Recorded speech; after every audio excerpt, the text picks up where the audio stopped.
सच्चाई की जीत की कहानी। एक समय की बात है, एक सुंदर गांव में एक किसान रहता था जिसका नाम मोहन था।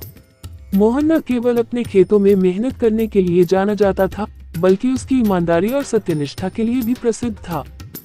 मोहन का एक पड़ोसी था, रमेश, जो बहुत ही चालाक और धोखेबाज था।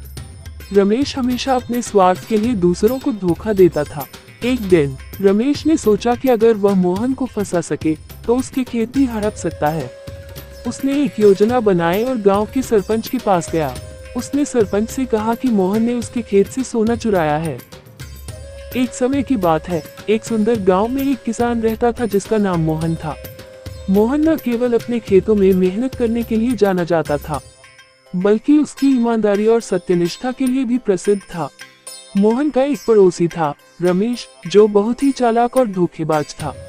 रमेश हमेशा अपने स्वार्थ के लिए दूसरों को धोखा देता था। एक दिन रमेश ने सोचा कि अगर वह मोहन को फंसा सके तो उसकी खेत भी हड़प सकता है।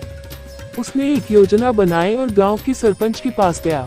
उसने सरपंच से कहा कि मोहन ने उसके खेत से सोना चुराया है।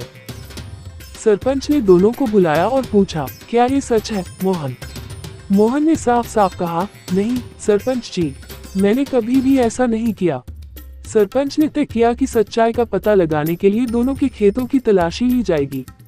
रमेश ने अपने खेत में पहले से ही कुछ सोने के सिक्के छिपा दिए थे ताकि मोहन को फंसाया जा सके।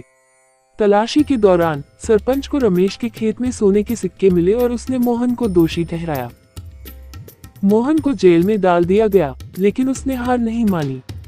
मोहन ने ईश्वर से प्रार्थना की और सच्चाई की जीत की उम्मीद में रहा। कुछ दिनों बाद गांव में एक बहुत ही बुद्धिमान व्यक्ति आया। उसने गांव के लोगों से कहा कि वह सच्चाई और न्याय के बारे में बहुत कुछ जानता है और वह मोहन की सच्चाई का पता लगाने में मदद कर सकता है। उसने सरपंच से कहा, मुझे मोहन के खेतों की तलाशी लेने दीजिए। सरपंच ने सहमति दी और बुद्धिमान व्यक्ति ने मोहन के खेतों की गहराई से तलाशी ली। उसने पाया कि जमीन के नीचे एक पुराना बक्सा दबा हुआ था जिसमें बहुत सारे सोने के सिक्के थे। इस बक्से पर मोहन के पूर्वजों का नाम लिखा हुआ था। बुद्धिमान व्यक्ति ने सबको बताया कि मोहन के पूर्वजों ने ये सोना यहाँ छिपाया था और मोहन निर्दोष है। उसने रमेश की चालबाजी का भी पर्दाफाश किया और रमेश को सजा मिली। गांव के लोग मोहन की ईमानदारी और सत्यनिष्ठा की प्रशंसा करने लगे। मोहन ने सच्चाई की जीत का सबसे बड़ा उदाहरण प्रस्तुत किया और गांव में फिर से शांति और विश्वास लौट आया। वीडियो अच्छा लगा है तो शेयर जरूर करें और चैनल को सब्सक्राइब करें।